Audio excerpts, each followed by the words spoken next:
loob ng 23 years here in Hong Kong.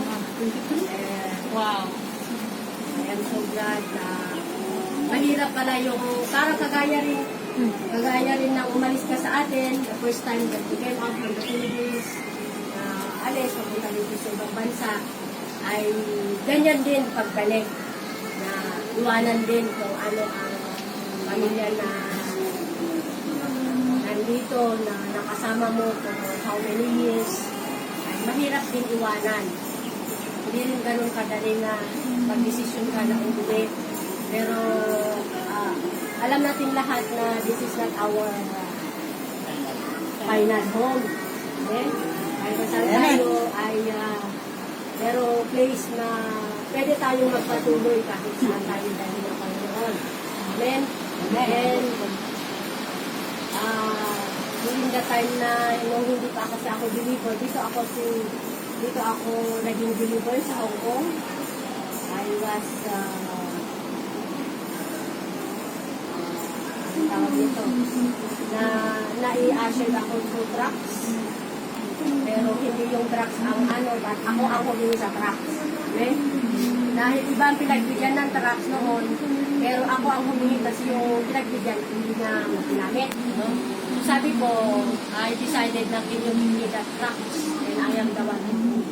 So parang ganun, yun ang start during the time. And the next na after ng first na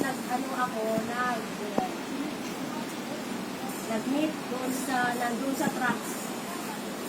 The next time na ulit ako sana, and I lost my job. Tinanggal ako ng Panginoon sa trabaho, and then nag-refuse ako. So, doon yung start na sinasabing, ngayon, yung sabi nga ay kung ikaw ay believer at tinanggap mo ang Panginoon, ang bilang Christian is not always bad process. Doon nag-start ang mga trials, but I was thank the Lord dahil before na na-encounter ko yung the first biggest challenge in my life, the biggest testing in my life, I have already rooted in the Word of God bago pa nangyari yun, na nalaman ko. So for 5 years na lahat is empty, God covers everything, and after that, saka pa lang na-reveal. So, but from then on, hindi yun ang dahilan para ako ay sumuko, para bang out. Hindi yun ang reason para hindi ako magpatuloy kahit na yung iba kasi pag once na naka-encounter ng mga medyo mabigat na na circumstances na binigay ng Panginoon ay tumatalikod na kaagad o naglalaylo na sa paninigdihan. For me, naging challenge sa akin to be strong and know more the knowledge of God. And I raised my children after may nangyari alone. Hindi ko alam kung but I trust God na sabi ko, Lord, you are my husband. Ikaw ang mag-alaga sa mga anak ko. And I continue my service.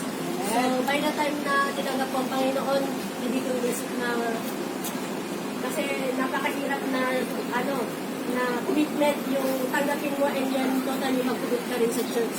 Because may obligasyon ka sa pamilya mo, yun ang mahirap na hatiin sa sarili mo, lalo na kung meron kang anak, you are the only breadwinner sa pamilya, tapos malayo kayo doon, you don't know what happened to your children, ganyan. So, but doon sa salita niya na sabi niya, I will not leave you nor forsake you. Doon lang ako tumayo, one day. And every time that I encountered the big trials, ang unang-unang ginaano ng Panginoon sa akin is my job.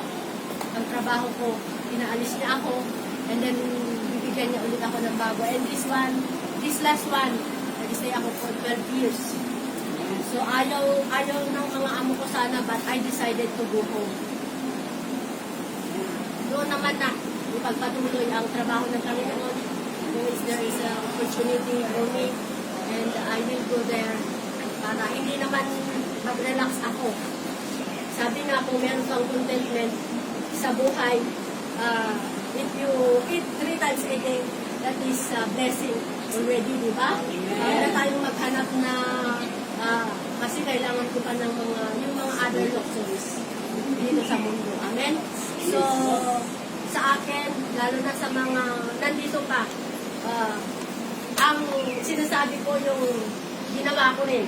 Kasi dati hindi ko nagagawa kasi syempre nagpapaaral ako, nag-ano ko sa kanila, and then at the same time, dun sa may mga utang, you pray na sana yung last na yun, dapat kung matapos mo na, make yourself and remind yourself na you have to control na wag ka nang mangutang.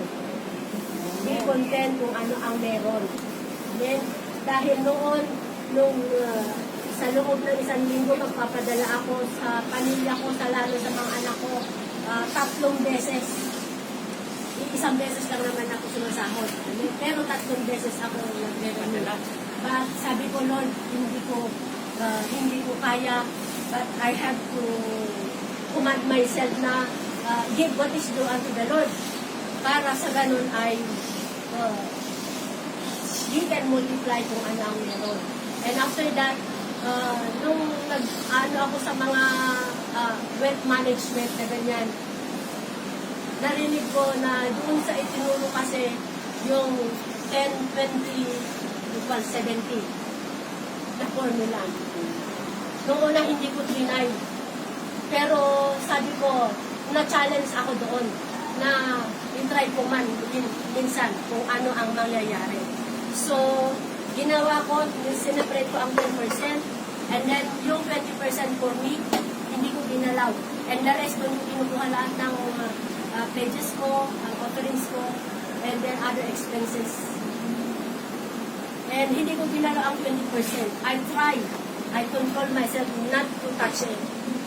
Kaya doon ako nag-start na nakapag-impon for me, para nagkaroon ako ng investment sa labas. So, yun ngayon ang gusto ko na i-ano sa inyo, na hanggat nandito pa kayo na merong kita, please, you try it. Walang mawawala sa inyo. As long as na, kasi meron tayong sinasabi kasi na yung emotion natin, hindi natin kaya kontrolin, lalo na sa pamilya, no? Pero kung ang hinihingi sana sa atin ay hindi yung life and death na inilalapit sa'yo, you have to control your emotion dahil meron kasi tayo nature na naawa tayo eh. Pero kung hanggat kaya mo, pagka halimbawa one time na tinanggihan mo siya, magre-remedyo rin naman siya eh, di ba? As long na hindi life and death ang hingi mo niya sa'yo, you try it, mga kapatid. Dahil dyan lang tayo magiging financial free kung gagawin natin. So, yun ang challenge na pwede ko itiwan sa inyo para kahit pa paano habang nandito ka na meron pang kita, meron kayong patutunan doon sa isinaseparate mo, you try to invest something na mag-multiply siya. Siyempre, kung halimbawa 5 years mo na-ipon yun, and then after 5 years, you are planning to go home, meron yun kumita siya, meron kang pagsisimulan. Yan. So, yan. Yan ang naging ano ko, kasi magmula din sa ano na yun, nagawa ko na papuntahin ang anak ko dito, sa akin lahat expenses. So, doon ko nakita na, ganito pala yung dito mo, try na talaga na gawin mo, yung 20% huwag mo ano sa sarili mo. Kasi kung lahat bibigay natin, pagdating sa iyo, nadamutan mo naman, even for your health. No? So, hindi naman maganda yun. Paano kung ikaw naman, di ba? Ikaw yung naghahanap tunay, ikaw yung kumikita, at then hindi na sila makapagbukan sa iyo because may problem yung makapag. So, yan. Yan ang maganda na i-ano ko sa inyo, especially sa finances. And thank you.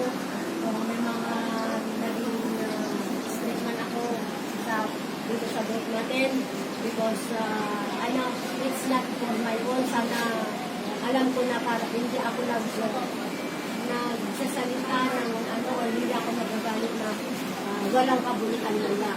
I know na yun ang other way for us to mag-discipline tayo para magkaroon tayo. Self-discipline and this group na mula nang mag-ano sa ako in this family, nandito ako sa prayer. Kaya help one another, sana huwag natin pabayaan ang ating ministry. Continue na mag-hustle pa tayo, magdagdagan tayo, and dagdagan natin ang ating self-responsibility sa ating grupo. Para sa ganun ay hindi lang isa o dalawa ang gumagawa at magkaroon ng commitment pa. Let us do our part. No, let us do our part para naman hindi lang yung isa o dalawa ang gumagawa. Amen? Yun. Aba ng ano ko. So, kayo naman ay uwi. Try to Yes. prepare my mansion first. Ako